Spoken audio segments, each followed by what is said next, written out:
Hello, I'm Jim Cornwall, and this is the WalkingPost.com podcast.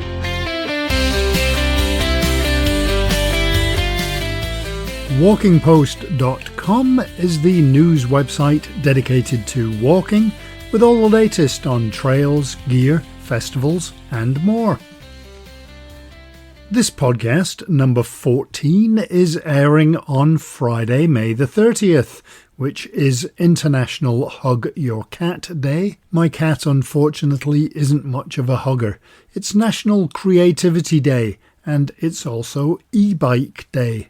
It's also World Multiple Sclerosis Day, definitely one worth paying attention to. I have no idea who any of the famous people are that were born on this day, and all of the events from May the 30th throughout history seem like they're all pretty bleak. Clearly, we study history because it's interesting, not because we learn anything from it. Apparently, this part of Scotland broke a record recently, with 35 straight days without rain.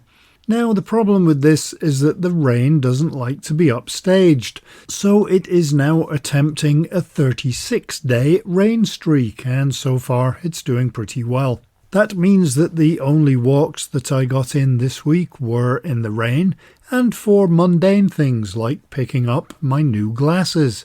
I'm not sure how to deal with the excitement. I did think of one interesting thing for the podcast while I was making coffee the other day, but by the time I'd put the sugar in, I'd forgotten what it was. We did manage to do some filming indoors at a museum in East Ayrshire on Saturday, and that was very interesting, learning about the early days of Robert Burns.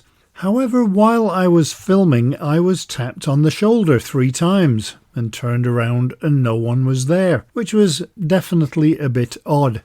Of course, this has nothing to do with walking, so I've got no idea why I'm mentioning it. But I have had a couple of similar experiences while on hikes, and one of them was while walking with my mother in the Hatfield Forest, when I lived for a few months in Takeley in Essex, right at the end of Stansted Airport's runway. More on that maybe when I do a podcast on paranormal activities while hiking. Might be a short podcast. But I throw that out there because maybe there are listeners who have had similar weird experiences while hiking. If so, please do get in touch. It's an interesting subject. Although don't get in touch if that experience was the result of eating wild mushrooms. Last week our 2 subjects were the Jijiktek Seawall Hiking Trail in Nova Scotia in Canada, and also about the Mammut Mountain School UK in Kendal, Cumbria. I shall be passing through Kendal on a train in a couple of weeks to go to the outdoor show in Liverpool. Although it's not outdoors, it's indoors, so the outdoor show is indoors. Anyway, hopefully I can get at least a couple of interviews for the podcast while I'm there. And I hope I get some Wi-Fi coverage on the train so I can listen to music. Although maybe I should just content myself with hoping that I get there, because it's always a bit worrying when you have 5 train changes to get somewhere. Maybe I'll end up in Preston or marooned in Glasgow. Hopefully I don't do what I did many years ago while I was in university at Leeds. Some friends and I went to a football game at night in Sheffield, and after the game we got the train back to Leeds. The only slight problem was that the train split in half, and the half that we were on ended up in Newcastle, and by the time we got to Newcastle we'd missed the last train home, so we had to get a hotel in Newcastle. A bit of an expensive football game, that one. Enough about that, let me tell you who we have on the podcast today and what we're talking about. I'm feeling very responsible today because one of the interviews is about insurance. And no, not about how to read a contract, but about what kind of insurance you may need if you're on a walking or trekking holiday. That is an interview with Tim Riley, Managing Director of the True Traveller Insurance Company. And we will also be talking about the Coast to Coast Path Passport, something we had an article on recently, and that launched not that long ago. The interviews with Donald Klein, passport volunteer, and a director of the Richmond Yorkshire CIC that runs the passport programme. Of course, before that, we do take a quick look at some of the week's articles over on walkingpost.com. And if you have news, press releases, guest ideas, and comments, please get in touch via walkingpost.com, or you can just email me at jim@walkingpost.com.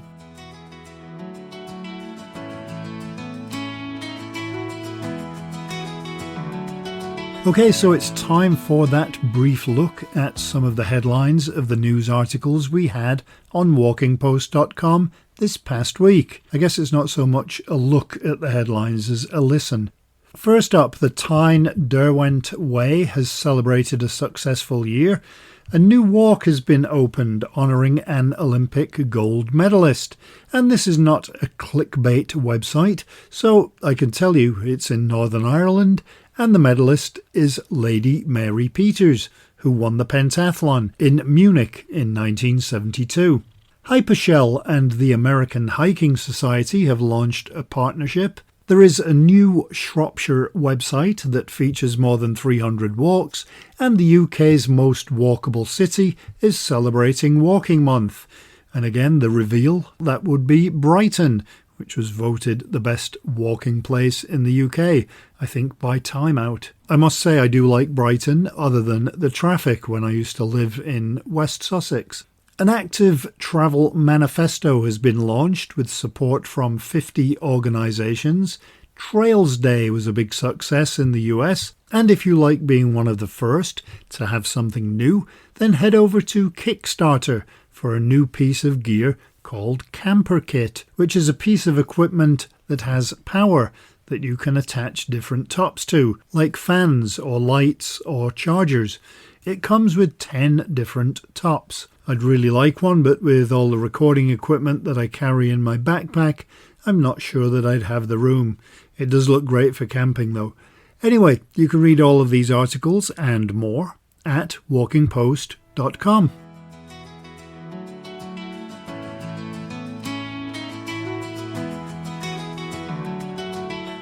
Okay, so let's move on to this week's conversations. First, we have a really informative chat about insurance. Do you get insurance when you go on a walking holiday? Do you even need it? What should you be looking for? Well, the answers to these and more can be found in the next few minutes in our conversation with Tim Riley, travel and tourism and insurance veteran, who is the managing director of travel insurance company The True Traveller. So I guess the first thing then is if you could tell me a bit about the company that you're with. Well, True Traveller was started up in 2010 by me and my business partner, Chris. And essentially, we come from a travel agency tour operator background. We first met at Trailfinders in the 1980s. So we've known each other a long time. And we'd both come to a stage where we were out of a job. Travel is a young man's game. If you're over 40, you can forget moving. So we started our own travel company. It was a travel company selling adventure holidays. People like Gap Adventures, or G Adventures it's now called, Exodus, Explore, a lot of Nepal stuff, Kilimanjaro stuff. And we got a broker we knew to set up an insurance scheme for us. Moving forward, we ended up selling a lot more travel insurance than we did actual holidays.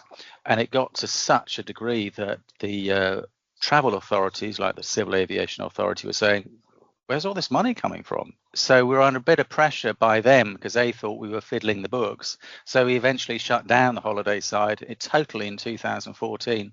And since then, they've purely been doing travel insurance. I mean, since those early days of insuring one person a day, it's now we insure hundreds and thousands of people every week. We use AXA as our what's called our provider, so they're our insurer, and they're very good. And over the years, you'll find that most intermediaries change insurance companies.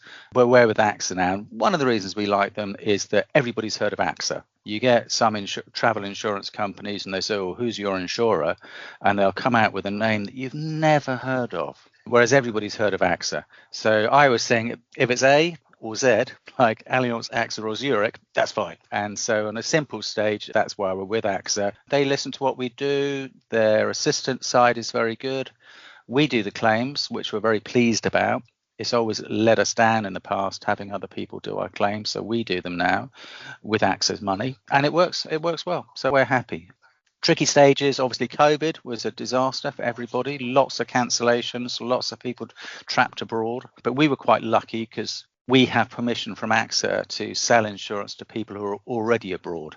And in COVID times, people were trapped abroad because all the airlines stopped flying and their insurance was running out. They couldn't get more insurance. Some insurance companies essentially folded. The post office stopped selling insurance in total for more than a year, but we could still sell it even if people were abroad. So that for us wasn't too bad. Obviously, we didn't make any money in COVID. Nobody did, but we survived. So that was good. Do most people buy holiday insurance or travel Well, insurance? everybody, every so often, somebody will do a review, but it's generally recognized about 70% of people travel with insurance and 30% of people go with nothing. There is what is called the Global Health Insurance Card, EHIC it used to be known as when we were in the EU. It's a bit of an anomaly because it's not global and it's not insurance. All it will do is give you the health scheme available in that country, the national health scheme. So it doesn't cover cancellation of your trip, doesn't cover flying you home if you get very sick. And obviously in some countries, and it's only European countries it covers, or most European countries, not all, and in some cases it's a bit of a misnomer. Travel insurance for Europe is very cheap. You can get a weekly policy for Europe for £6 or £7, and it's a numbers game essentially. I mean, the insurance companies don't want to lose money. Some years they do, obviously, but your premium is going towards paying everybody else's claim. So if you don't claim, great. But if you do have to claim, a minor visit to a doctor, for example, let's say you're in somewhere in Europe, or let's go to the States. You go into a walk-in clinic in the States because you've got a minor issue. You're looking at $120 basically. But if you go to an ER in the States, if you break your arm or break your leg or in an accident, say in Florida, California, that's a $10,000 visit. So you really want to get insurance. Silly. I mean, a lot of people get it with their banks. So some banks, if you've got a certain account with them, you'll get insurance. Some people get it with certain types of credit cards, you'll get insurance. But the important thing is to read the cover and make sure that you really do have it. For example, some credit card covers will give you insurance if you buy your holiday with that credit card. But if you don't buy it with that credit card, you don't get any cover at all. I've always found bank insurance tricky and dangerous because you've really got to know what you're doing to look at it. I mean, I use my bank insurance and I have read the cover from start to finish to make sure that it's going to work for me. But in certain trips I'll go on, I mean, for example, I went to Peru a couple of years ago and I was doing some high altitude trekking. I didn't want to go with a bank insurance just in case I had a problem. I wanted our insurance. So I decided that was a safer bet to do. But luckily, I didn't need any insurance anyway. I was fine. Does travel insurance vary by destination? Costs vary enormously. The biggest costs we see is in North America, and that's why travel insurance to the States and Canada is more expensive than anywhere else. There's two issues in North America. First one, we all remember Obamacare, the Affordable Health Act in the States. That basically moved a lot of money out of the system. So hospitals in North America, which are all private essentially, are very short of cash. So they will hit foreigners double the rates that an American will pay. That is an issue. Also, the costs of getting people back from the States if they're very poorly. We had an accident in Lubbock, Texas in October time-ish. A guy in a rental car at some traffic lights and a truck jumped the lights and smashed into the side of his car. He was lucky in some way. He broke a lot of bones in his body, but he luckily didn't have any internal injuries. So we could actually fly him back quite quickly within about 10 days. But the cost of the air ambulance was $160,000. So, it does add up. There's other countries which are cheaper. Thailand, for example, is pretty good value for medical attention, and it's good. It's quality. Places like Cambodia, Laos, Vietnam, not so good. So if there's a big injury in those countries, we'll generally stick them on a plane and move them to Bangkok. And obviously, places like Australia, New Zealand, extremely good. South Africa, good, but expensive because Russians are buying the hospitals out there. And obviously, as you would imagine, sub-Saharan Africa, etc., most of South America, pretty poor. So it's useful then to fly people to what we call a centre of medical excellence, where they'll be treated properly in a case of a serious injury or accident. But in most parts of the world, the big claims is very rare. 1 in 10 people, 1 in 12 people will need to claim on their insurance for something, whether it's a lost bag or lost cash or a minor medical ailment. And mostly for minor medical stuff, you'd do exactly what you do in this country. You'd go to the local pharmacist and say, hey, I'm not feeling well, what do you suggest? The pharmacist will say, I think you should have this, this, this, or this. Or they'll say, go to the hospital. Just do what you would do at home. Good advice. I guess a lot of people think that you just buy insurance, but is it a one size fits all, or should people be looking around according to the destination and what they're going to be doing on holiday, that kind of thing? Travel insurance is probably one of the most complicated insurance contracts you'll ever buy in your life. You think of the simple stuff, car insurance. If I crash the car, they'll fix it. Simple. Really simple. You don't need any training for that. You don't really need to read anything. You understand it's fully comprehensive. They'll fix my car. If I've only got third-party insurance, they're only going to fix the other guy's car and not mine. So that's pretty straightforward. With travel insurance, though, there's so many sections. Medical is the main one, the big ticket item. I mean, if you lose something, you'll get over it. But medical is the main thing. But then you've got to look at this liability cover. So quite literally, if you walk into a shop and knock something over, the shop owner is going to sue you. We get a lot of it. It's bizarre. We have very clumsy people. Likewise, Airbnb. You drop a glass of red wine on the sofa and you ruin the sofa. They're going to want a new sofa out of you. So they'll use their travel insurance for that liability aspect of it. Also, it's what you're doing. Most or all travel insurers will cover you sitting on a beach with your little drink, with your umbrella in the top of it, having a nice little drinky on the beach, as long as you drink a reasonable amount. Obviously, if you're so drunk, you don't know what you're doing, you could run into problems then if you try and do a claim. But if you're climbing, doing high altitude trekking, if you're abseiling, riding a quad bike, then you're going to have to check the small print. Although it's not small, everybody talks about the small print in insurance contracts. It's always the same size. It's pretty big. And also on websites now, they make it really obvious. I mean, it's changed a lot over the last 5 or 6 years because the regulator has, made us all up our games. I'd like to think our game was always up anyway. So people are kind of catching up with us now about what it is. But yeah, you should check things out. It is, people just think, oh, the insurance is only going to cost £10. And there are a lot of people out there who think their insurance covers everything, regardless of anything. It doesn't. It basically tells you what you are covered for, not what you're not covered for. But again, when it comes to activities, do what you would do at home. I read in the newspaper the other day about a guy, a soldier, who was in Thailand and he fell down a waterfall and he's very, very badly injured.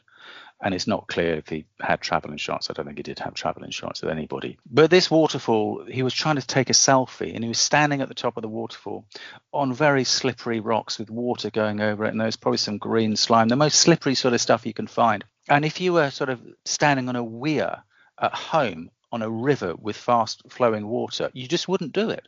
But he did it, and he's in a very, very sad way. He has a GoFundMe page open now to try and get him back home because he needs an air ambulance. And he's not going to jump onto British Airways to fly home because BA just aren't going to let him because he's very, very poorly.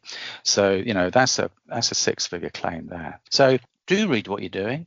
If you're not sure, if you're not very happy about reading policy documents or websites, phone up the insurer.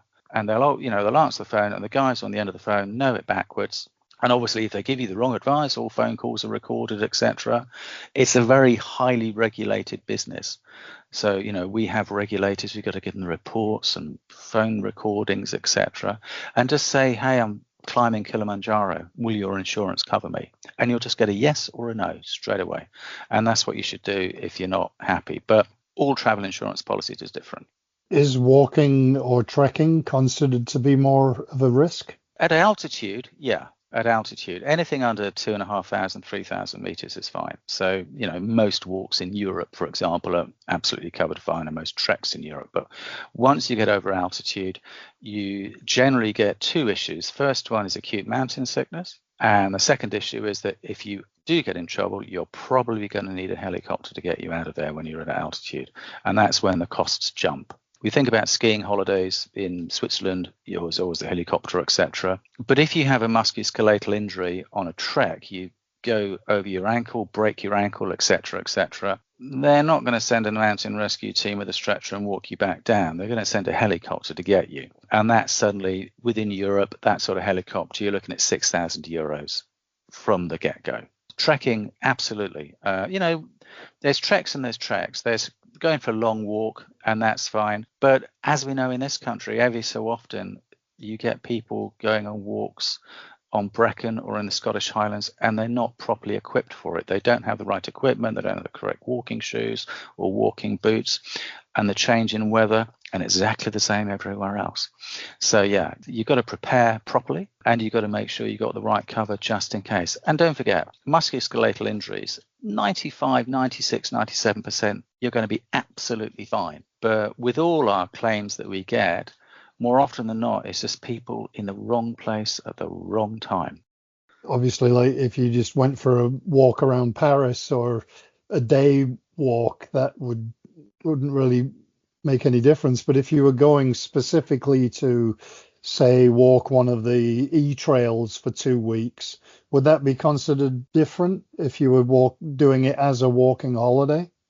Not really. Again, it's the altitude. But walking around Paris for a whole day or walking around any city for a whole day, and my wife drags me around cities, walking, and she's a freak about public transport as well abroad. But road traffic accidents, getting hit by a car. I was in Vietnam last October, November time, and there's so many motorbikes on the road. I mean, in Hanoi, it is nuts.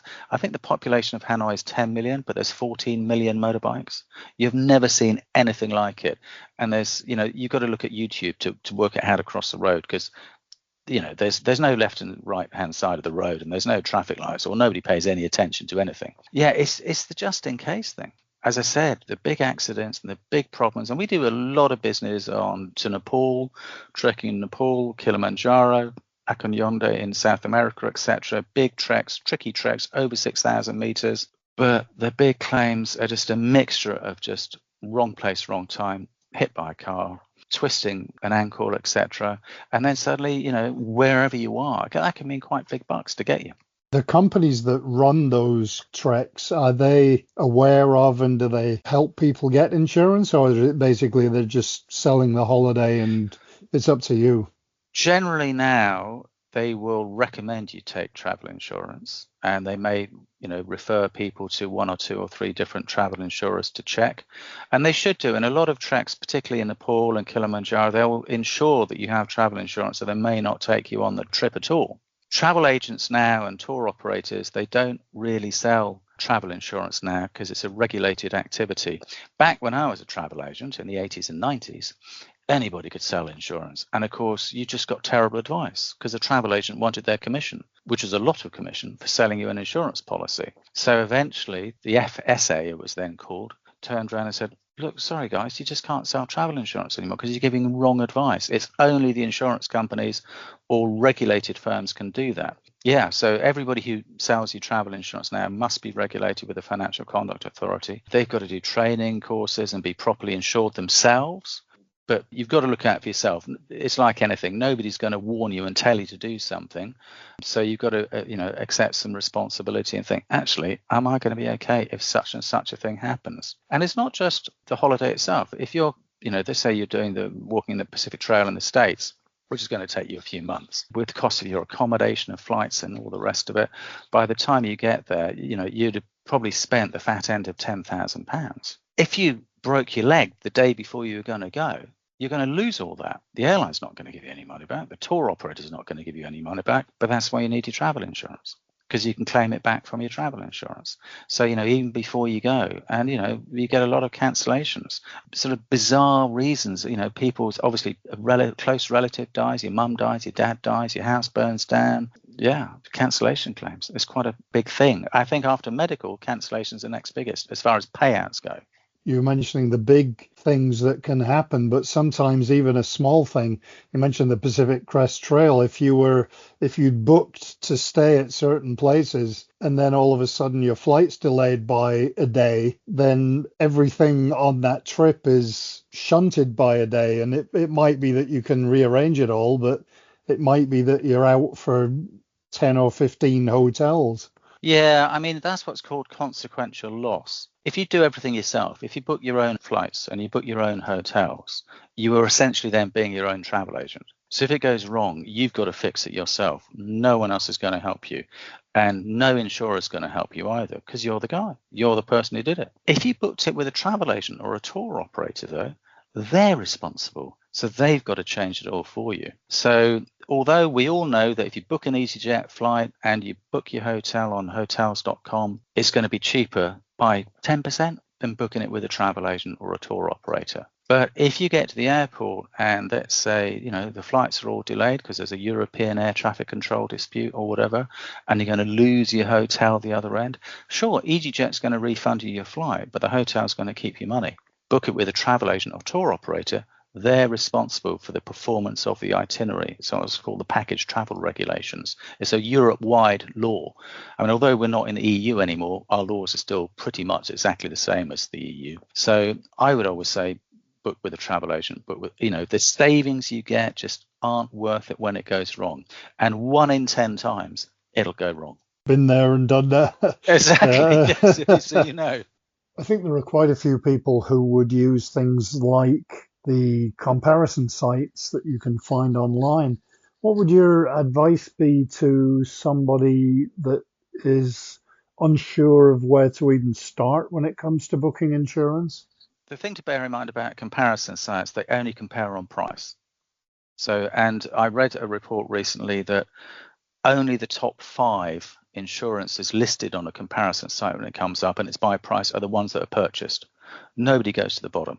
If you're just doing a basic fly and flop, going to on a beach holiday and you want the cheapest going, yeah, comparison sites are fine for that. But you may find you've got a massive excess. So if £250 excess, you can't claim for anything under £250. And it might be very restrictive in the cover it will give you. So I would say if you're doing something out of the ordinary, stay away from comparison websites. All you've got to do is if you go into Google and say trekking insurance, if that's the object of your holiday, and then Google with their AI and all the rest will list the insurance companies right underneath that offers trekking insurance. And then with most of the ones on there, you can put in, the altitude that you're going to, and you can work it out that way. It's mountaineering likewise. If you want mountaineering, specialist mountaineering insurance, if you are going to be climbing Everest to the top, for example, that's a very expensive policy, by the way.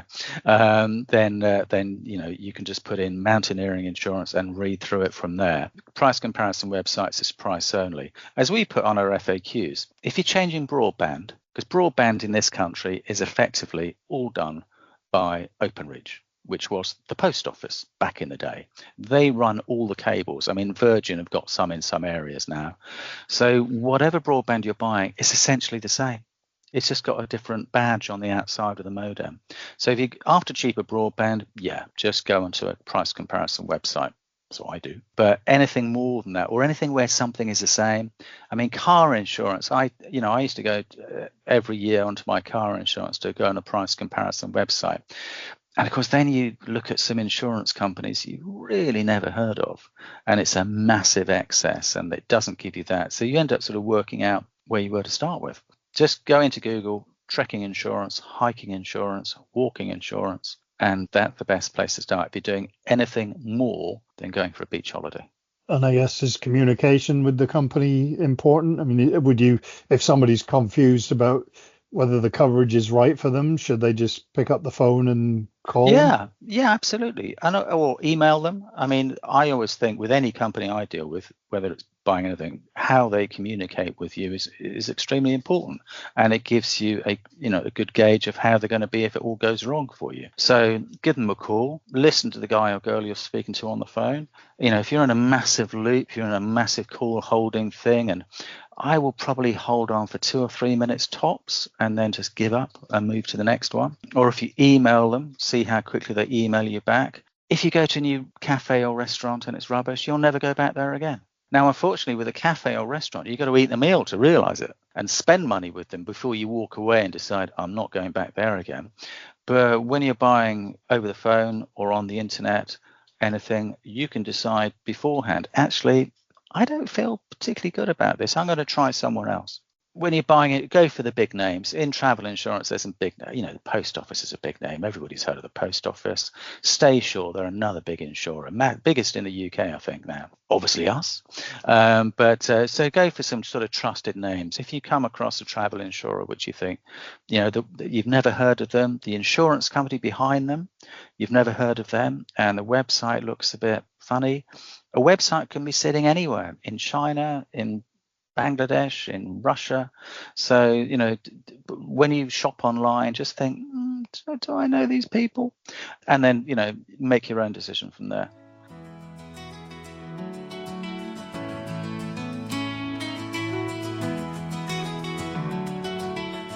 A full disclosure here, I always do get travel insurance, but I admit I am one of those people who books everything myself, which is, I guess, a bit of a risk.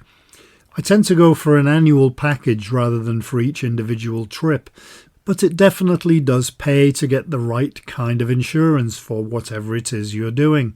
Another strange but true story here for you. When I lived on the border between Canada and the US and my parents visited, they'd walk across the bridge pretty much every day for something to do. Once in the winter, my mum slipped on the ice and an ambulance from Canada and the US both showed up, and they argued over which side of the border had jurisdiction. I'm not exactly sure of the details of the argument, but apparently the US won that one, and the trip of less than a mile plus the treatment cost more than £1,000, and thankfully she was insured. If only she'd slipped about 10 feet to the north, it would have been in Canada.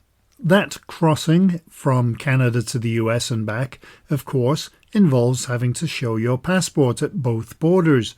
But there's a new passport that you don't need to show at a border crossing, or at least if you tried you might get a strange look. You can still, however, get it stamped.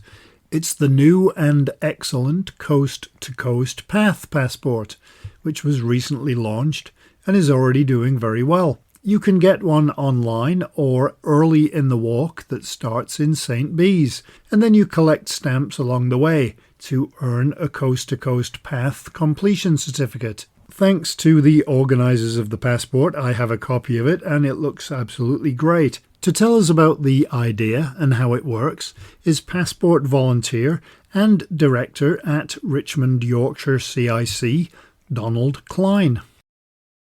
Before we even talk about the passport, maybe you could give me a bit of background on the Coast to Coast itself. Okay, yeah, I'm happy to. So my relationship with it, which is what sort of helped us think, that we need a passport for the Coast to Coast, is that in 1975, my wife started a bookshop in Richmond in North Yorkshire, where we've lived for 50 years. And very early on, we started taking Wainwright fell walking books, and they were published in Kendall by the Westmoreland Gazette. And all of a sudden, what became available was the Coast to Coast Walk. And Wainwright published it in 1973, so it hadn't been out very long. The Westmoreland Gazette were somewhat mean-spirited, so they wouldn't dispatch any books to anybody unless you came to Kendall and pick them up. So we would regularly drive over to Kendall and pick up the Coast to Coast. So that's how we got to know about the Coast to Coast. So from about 75 onwards, the popularity of it just increased and increased and increased. And my wife, Nina, in the bookshop, she'd have walkers who were planning this. This is, of course, pre-internet. And they would phone her or fax, if anyone can remember what a fax is. And, they'd say, could you send me a couple of maps? And I don't know, Jim, whether you recall, but Ordnance Survey produced two very nice maps, an east and a west, or a west and an east, whatever you like, of the Coast to Coast. So we saw loads of those, and we sent them all over the world. It was really, really good. And then at a certain point in the 90s, there was an accommodation guide to the Coast to Coast done by a lady who lived in Swaledale called Doreen Whitehead. And it was the same size as our passport is, the coast-to-coast passport. So it's A6 format. She did B&B, and she contacted all the B&Bs from St. Bees to Robin Hood's Bay, and she used to sell 5,000 or 6,000 of this little booklet every year. And we started working with Doreen, and we created a website which gave her accommodation, then allowed us online to sell the stuff. And that, again, was just hugely, hugely popular. So that's sort of how I got to do it. And that's how I got to know about it. And Richmond being the only place that Alf Wainwright suggests that you stop and have a rest because there's so much to see in Richmond, that in fact, this was the place where, walkers would come in. And often what would happen, it was really quite funny. Walkers would turn up at the shop and say, "Are you Donald? Are you Nina?" Whatever, I bought my maps from you, and a lot of people, once they had a relationship with you, they would send you Christmas cards, and so this walking fraternity doing this coast to coast walk has been there for a long time, and we've had a connection with it. Are there figures for how many? Obviously, not everybody's recorded, but are there figures for how many people do this every year? Natural England, who are, as you know, and your audience will know, are upgrading the trail now, so it becomes a national trail, one of the national trails. They estimate 6,000 to 8,000 do it each year. And the passport has had such great reception from the national parks and a lot of the holiday companies and all the local authorities that cover the trail. So we've had funding for this from all these different organizations, Cumberland Council, North Yorkshire Council, etc., that have made it possible, because the passport's done by a community interest company, so it's a not-for-profit venture. And we're all volunteers. We have a wonderful lady called Maggie, who is our administrator, but she only works a few hours each week, and she keeps all of the other volunteers straight. The holiday companies who support it, when we look at the numbers and we add them up, that's about the right number. So the companies who do a package on the coast to coast, so they move your bag from point to point, book your accommodation if that's what you want, we think they account for about 80% of the walkers that do it. But a lot of people, we had a couple of German walkers with their passports come into the information center in Richmond the other day, and they were carrying everything on their backs. They'd booked all their own accommodation. So, there's plenty of room for all different types of walkers, and they all seem to get on and be supportive of each other. What do you think it is about the coast to coast that's so iconic? Do you think it's the Wainwright connection, or is it the concept of going from one side of the country to another? I think it's that wonderful sense of achievement of going from the Irish Sea to the North Sea, 192 miles, and I just think there's something magical in terms of, you see it on the map and you think, oh gosh, is that northern bit of England 192 miles? I wonder how much that is a day. And people start to think about it. And it's just become one of those, I would say for a lot of walkers, it's kind of a bucket list walk. And it has been the most popular UK walk, even though it's not a national trail, for years. Some of the other ones in the north have also done really well. Hadrian's Wall path gets big numbers because it's quite short. You can do it in, 5 or 6 days or 7 days, something like that. Whereas the coast to coast, if you're going to do it at one go, is going to take you 14 days if you walk. Having said that, we have a lot of passport people who run it. We had a couple of wonderful Swedes who did it in about 5 days. I said, oh gosh, that sounds like you were suffering. No, not at all. This was our vacation. So, surprised they had time to slow down enough to get the passport stamped. They gathered 16 stamps across the way. That's the kind of compulsive nature of this. Those of us of a certain age remember, whenever you traveled, there wasn't a Schengen zone on the continent. So when you traveled, if your train went between France and Spain, besides perhaps having to adjust the size of the wheelbase or something, the passport agents would come on the train in the middle of the night and wake you up and stamp your passport. So a lot of people really love this idea of stamping a passport. And it's not a unique concept. There's one for Hadrian's Wall, there's one for the Southwest Coast, Northumberland Coast. The Pennine Way used to have one, Cleveland Way used to have one. The thing that's difficult is making them sustainable, and that's what we're really hoping the model that we've created will allow us to do. And the thing that's neat about it is there is this benefit. So the Wainwright Society have endorsed this and have put money into it as well. And there's a payback here, so that the profits that are earned from doing this will go back to support maintenance on the trail and also to the Wainwright Society. And we think possibly other walking organizations too. We just have to see how successful it is, But we wanted to do it this year because all the improvements are happening now. They're just finishing the end of this year. And then they're going to have a huge launch for this. So with all that publicity next spring, if it's anything to go by, the other trails, when a trail's become a national trail and gain that status, the numbers of walkers have increased by 100% in a matter of a couple of years because there's just so much more publicity about it. So who knows? Was it easy to coordinate in terms of getting all the stamp locations and the design, the layout, finding places that would accept stamps? With all these things, and you'll know this yourself, and a lot of your listeners will know this, you have to build a critical mass. And so when you start, it's bloody difficult because the first thing people say to you, who else is doing this? And as soon as you say, well, you're the first one, they go, oh, yeah. Do I need to join this? Maybe not, But once the momentum starts rolling along, it's been really, really quite straightforward. And what I would say is that we've had such great help from these funding organizations. So the North York Moors National Park, they have a liaison person called Georgia Tiffany. And this young woman is so great. And it's so important to the national park to have visitors who want to do outdoor stuff, riding bikes. And they do a lot of mountain biking in one of the big forested areas in the park. And she very kindly sent a message around to all the businesses that have dealings with the park saying there's this new coast-to-coast passport. If you're in Gromont or if you're in Egton Bridge or whatever, this might be of interest to you. And just on an email that this lady sent out, 4 or 5 people just said, it's for me. We didn't have to say anything to them. They just said, yes, we'd like to do it.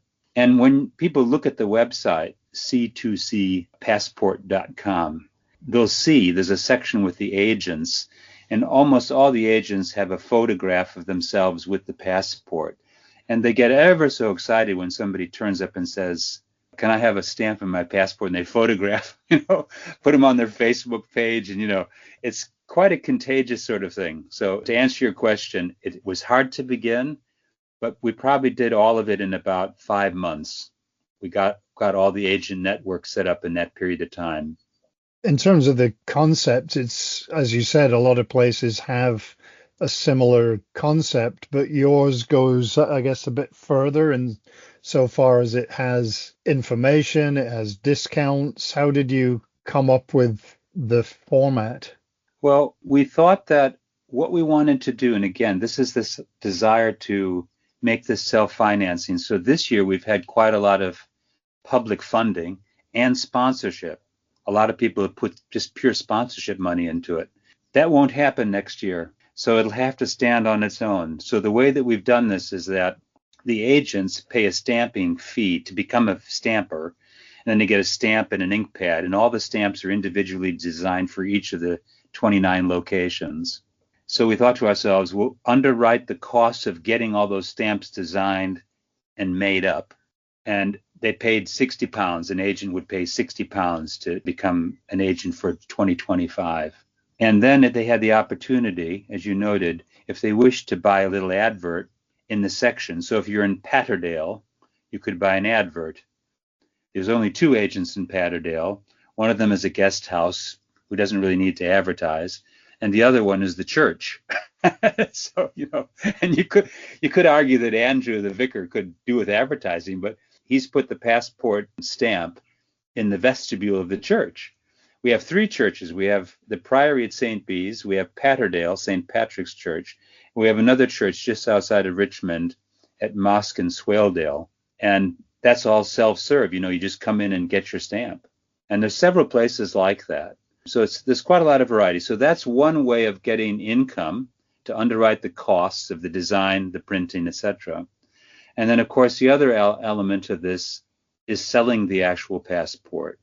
That generates the additional stream of income so that we can earn income off of that. And we also have people in St. Bees, because so many people this year doing the walk, they arrive in St. Bees, they know nothing about the passport. It's only been going for 6 weeks, But the guest houses and the post office and some of the shops sell it. So they've got big signs on their windows saying, don't leave St. Bees without your passport. People go, what's that? They sell them. And the first place that you come to, Ennerdale Bridge, they also sell them, and they have stamps for both St. Bees and for Ennerdale. That's how we've done it. So there's those opportunities for people who know nothing about it. They arrive and they do it, But that's really how it all works. So those two elements of income meet the costs. And ultimately, most of the directors of the CIC are superannuated old guys and women. Our sell-by date's coming up is what I think I want to say, So we wanted to try and get this working, and then that it should earn enough that we could effectively employ a couple of part-time people to help us administer the whole thing. And then it should just run itself. That's the whole idea. It's 10 stamps to get a certificate. How did you decide on 10 as opposed to 25? Yeah, well, the reality is a lot of people do the walk and they're not going to have the time. Walking from, like as an example, from Ennerdale Bridge to over the Honister Pass into Burradale, that's a grueling day. You're not going to want to stop everywhere and get a stamp. You just want to keep putting one foot in front of another. I hate to say it's like an endurance test, but, they're really hard climbs. Some of the days are really difficult. So we just thought, what's a representative number? But to be honest, most people seem to be getting rather more than less. And even the people who do it, as I said, really quite quickly, they just have this compulsion for getting it, the stamps. And then they have this really nice memento of having done the walk. At the end, they just photograph the last stamp, Robin Hood's Bay. Each passport has a number in it. They just send us an email and attach a photo of that. And then we issue a completion certificate. That's the whole thing done and dusted. So you don't have to cut out all of the stamps and send them in an envelope or anything. No. And to be truthful, honestly, we say collect 10. The agents in Robin Hood's Bay, we thought we want them to validate each passport. They are so busy in the summertime. The Coast Guard station there, which is run by the National Trust as one of the stamping agents, walkers fall in there from early on a morning until they close at 5 in the afternoon or something. They don't have the time to go through a passport and check everything in detail. Some do, and they'll say, hey, you've done really well. Got a lot of stamps here. We're not trying to be like border control, Clearly, you're going to do this every year. That's the plan. But, we have to evaluate that. As I say, the nature of the CIC is that we have to effectively make a case for doing this. So what happens is that community interest company, to your listeners who don't know what this is, what this beast is, it's different to being a charity. A charity has a very singular focus, and there's certain things that the Charity Commission will allow you to do. The CIC, the community interest company, does lots of different things, but it reinvests the money that it earns in doing things of benefit to our own community, but more broadly across our ideas with the passport. What we do it's organized in Richmond, but what we do helps these tiny communities all along the track. That's the idea. And we hope that, yes, it'll be self-sustaining. That's the original idea. It's only been around for a few weeks, but what's the reaction been like to it? The reaction has been, I would say, 95% positive. We've had a few people have said, because it's 140 pages, so compared to Hadrian's Wall, the path for Hadrian's Wall is a little card. And so some people have said it's a little bit heavy. And, we take those things on board and we'll see what we do with the next edition. as to whether we reduce the page count a little bit. But it turned out to be this because there was the demand from it from the people who were supporting it. But for the most part, people have just absolutely loved it. And, you get these wonderful photos of people with their passports and, as I say, stopping off somewhere and having a tea and getting their passport stamped. So far, that bit has worked really well. And so the criticisms are pretty minor. And I'm sure that another thing that you could do with it being 140 pages is, I know it's quite sturdy and really well made, but maybe reduce the stock that would reduce it. You're right. We have used an uncoated paper on the inside because when you're stamping something, the ink needs to be absorbed by the paper. We could go a little bit slightly lower on the weight, and that would make a big difference. But we just wanted to make sure that when people had a stamp put in with a proper ink pad, that it didn't offset.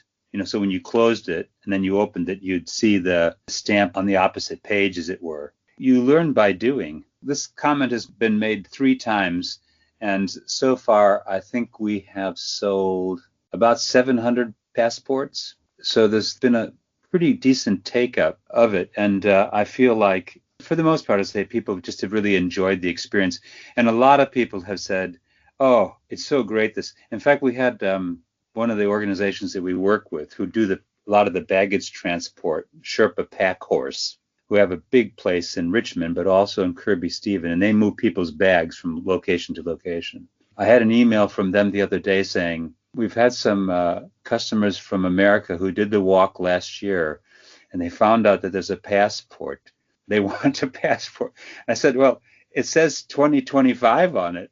I don't have one that says 2024. Yeah, but they want it anyway.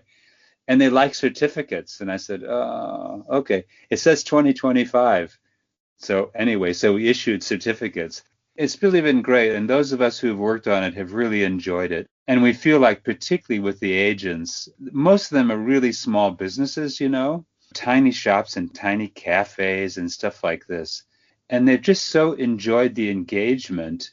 Places like Shap and Orton and Osmotherly, Ingleby Cross, Ingleby Arncliffe, these Danby Whisk, these are tiny little places on the track.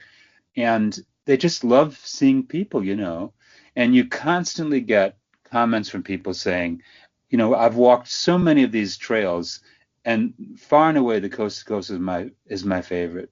The people are so kind, so pleasant. So that's nice. It's Northern hospitality, Jim. And I guess in this day and age as well, with social media, it's a very Instagrammable kind of thing to do, to put up pictures of you getting a stamp or of the stamps that you get as you go. Yeah, and that is happening.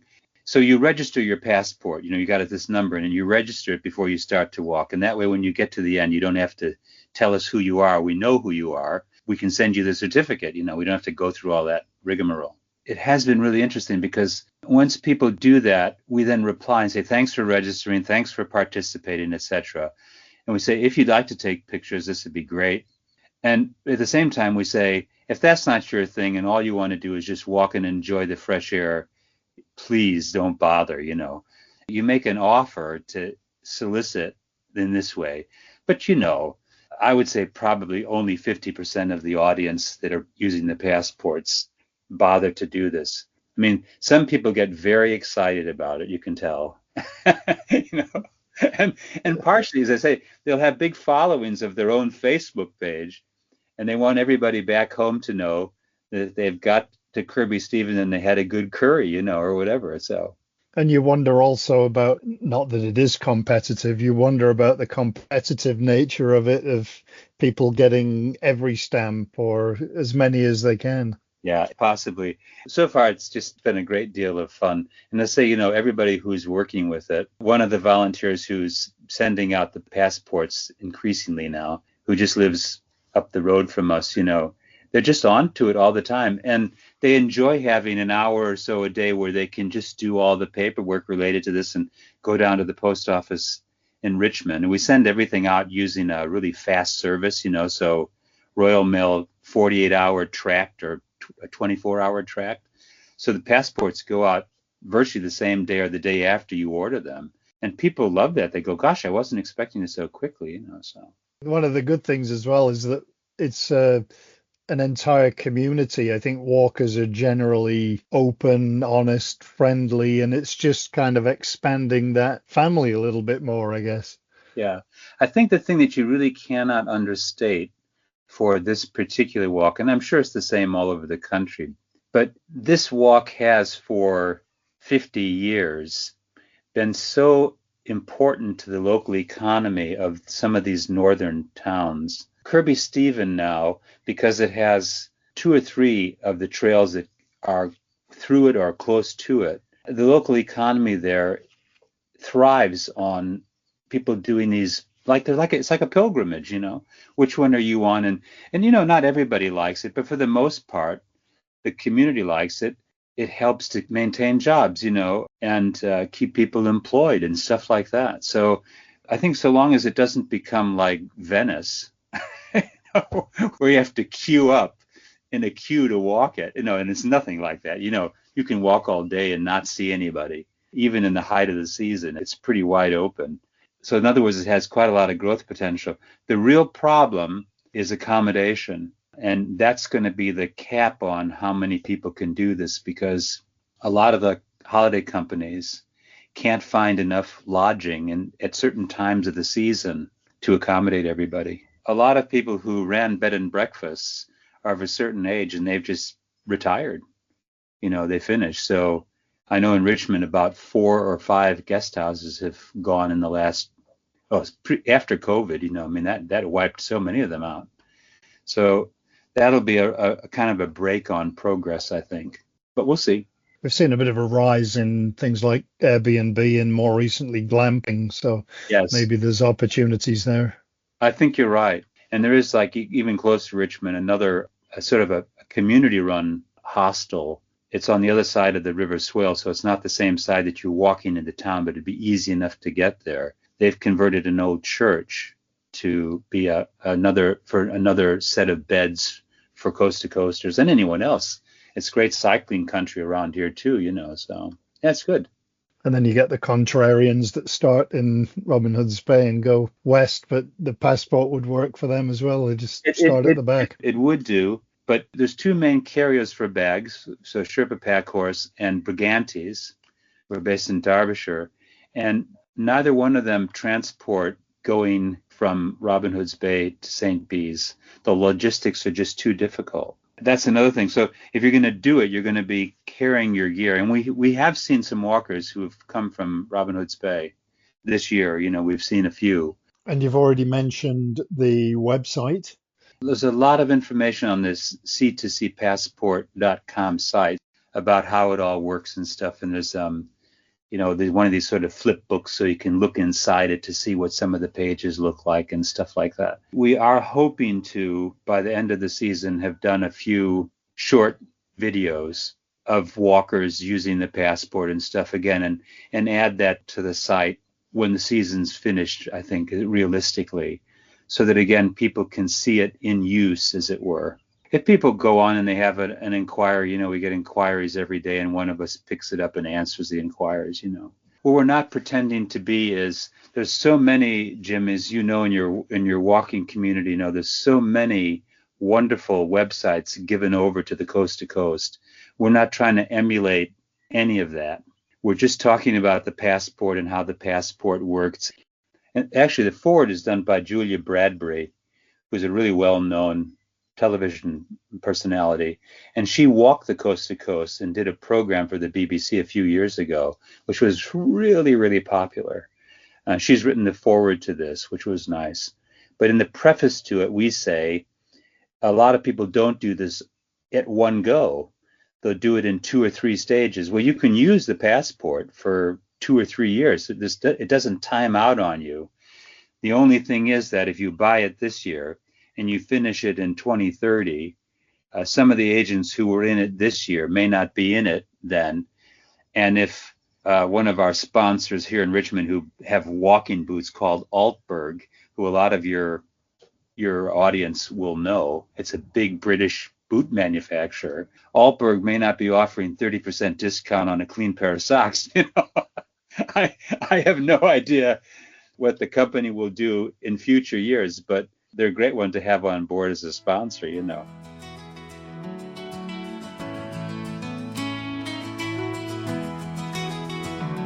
I know the passport is £15, but well worth the price considering the discounts inside and also the information, plus those stamps. Keep your eyes out on walkingpost.com as well, because you will soon, hopefully, be able to get a good discount on the purchase price of that passport through a link at the top of the page. I also wonder if those passports will become collector's items. My son has a Lego passport, which you can take into any Lego store and they'll stamp it for you. I've taken that passport around Europe with me on my many trips and got him some quite interesting stamps. Of course, often the store is in a shopping centre outside of the city, making for some very long walks. But the point is, people actually sell these Lego passports on eBay. I've seen one with just a couple of stamps in go for £10 and one with more go for close to £50. Craziness. Well, that's it for the podcast, and that's pretty much it for May as well. It will soon be the longest day, unless of course you're listening to this in the Southern Hemisphere, in which case you're close to the shortest day. If you're on the equator, you can do what my wife and son do, and ignore what I just said. No idea who we have on the show next week. I need to really get on that. So I hope you have enjoyed this week's walkingpost.com podcast, and I hope that you have a great week, hopefully with a walk somewhere, even if it is in the pouring rain. Until next time, happy trails! Walking Post from walkingpost.com is an Air Coastal Media Limited production.